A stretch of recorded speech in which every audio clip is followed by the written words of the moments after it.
میں صرف یہ کہنا چاہتا تھا کہ میرا مطلب ہے کہ اس چیز کو بقدر کفایت استعمال کیا جائے. ضرورت سے زیادہ جو بھی چیز استعمال میں آئے گی اپنی قدر کھو دے گی. فہمیدہ نے سرما لگانا چھوڑ دیا، لیکن پھر بھی وہ اپنی چاندی کی سرمے دانی اور چاندی کے سرمچو کو ہر روز نکال کر دیکھتی تھی اور سوچتی تھی کہ یہ دونوں چیزیں اس کی زندگی سے کیوں خارج ہو گئی ہیں. وہ کیوں ان کو اپنی آنکھوں میں جگہ نہیں دے سکتی؟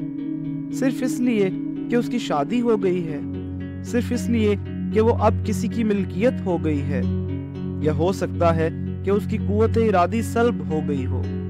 وہ کوئی فیصلہ نہیں کر سکتی تھی، کسی نتیجے پر نہیں پہنچ سکتی تھی. 1 برس کے بعد اس کے ہاں چاند سا بچہ آ گیا. فہمیدہ نڈھال تھی، لیکن اسے اپنی کمزوری کا کوئی احساس نہیں تھا، اس لیے کہ وہ اپنے لڑکے کی پیدائش پر نازاں تھی. اسے یوں محسوس ہوتا تھا جیسے اس نے کوئی بہت بڑی تخلیق کی ہے. 40 دنوں کے بعد اس نے سرما منگوایا اور اپنے نومولود لڑکے کی آنکھوں میں لگایا. لڑکے کی آنکھیں بڑی بڑی تھیں.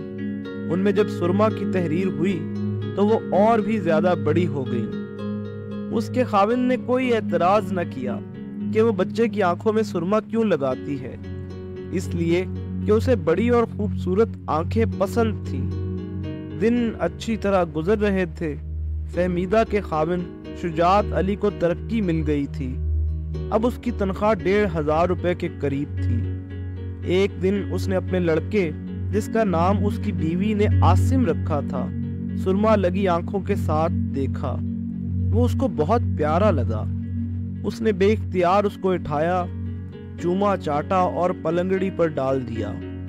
وہ ہنس رہا تھا اور اپنے ننھے منھے ہاتھ پاؤں ادھر ادھر مار رہا تھا. اس کی سالگرہ کی تیاریاں ہو رہی تھیں. فہمیدہ نے ایک بڑے کیک کا آرڈر دے دیا تھا. محلے کے سب بچوں کو دعوت دی گئی تھی. وہ چاہتی تھی کہ اس کے لڑکے کی پہلی سالگرہ بڑی شان سے منائی جائے.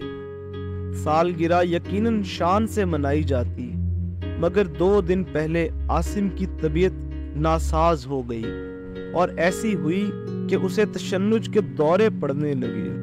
اسے ہسپتال لے گئے. وہاں ڈاکٹروں نے اس کا معائنہ کیا. تشخیص کے بعد معلوم ہوا کہ اسے ڈبل نیمونیا ہو گیا ہے. فہمیدہ رونے لگی، بلکہ سر پیٹنے لگی. ہائے میرے لال کو یہ کیا ہو گیا ہے؟ ہم نے تو اسے پھولوں کی طرح پالا ہے. ایک ڈاکٹر نے اس سے کہا، میڈم یہ بیماریاں انسان کے احاطہ اختیار میں نہیں. ویسے بحیثیت ڈاکٹر میں آپ سے یہ کہتا ہوں کہ بچے کے جینے کی کوئی امید نہیں. فہمیدہ نے رونا شروع کر دیا. میں تو خود مر جاؤں گی. خدا کے لیے ڈاکٹر صاحب اسے بچا لیجئے. آپ علاج کرنا جانتے ہیں. مجھے اللہ کے گھر سے امید ہے کہ میرا بچہ ٹھیک ہو جائے گا. آپ اتنے نا امید کیوں ہیں؟ میں نا امید نہیں، لیکن میں آپ کو جھوٹی تسلی نہیں دینا چاہتا. جھوٹی تسلیاں آپ مجھ کو کیوں دیں گے؟ مجھے یقین ہے کہ میرا بچہ زندہ رہے گا. خدا کرے ایسا ہی ہو. مگر خدا نے ایسا نہ کیا اور وہ 3 روز کے بعد ہسپتال میں مر گیا. فہمیدہ پر دیر تک پاگل پن کی کیفیت طاری رہی. اس کے ہوش و حواس گم تھے. کوئلے اٹھاتی، انہیں پیستی اور اپنے چہرے پر ملنا شروع کر دیتی. اس کا خاوند سخت پریشان تھا. اس نے کئی ڈاکٹروں سے مشورہ کیا، دوائیں بھی دی، لیکن خاطر خواہ نتیجہ برآمد نہ ہوا.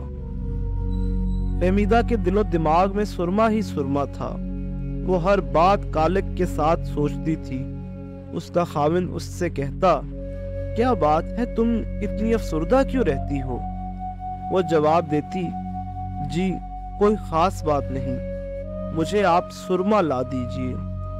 اس کا خاوند اس کے لیے سرما لے آیا، مگر فہمیدہ کو پسند نہ آیا. چنانچہ وہ خود بازار گئی اور اپنی من پسند کا سرما خرید کر لائی، اپنی آنکھوں میں لگایا اور سو گئی، جس طرح وہ اپنے بیٹے عاصم کے ساتھ سویا کرتی تھی.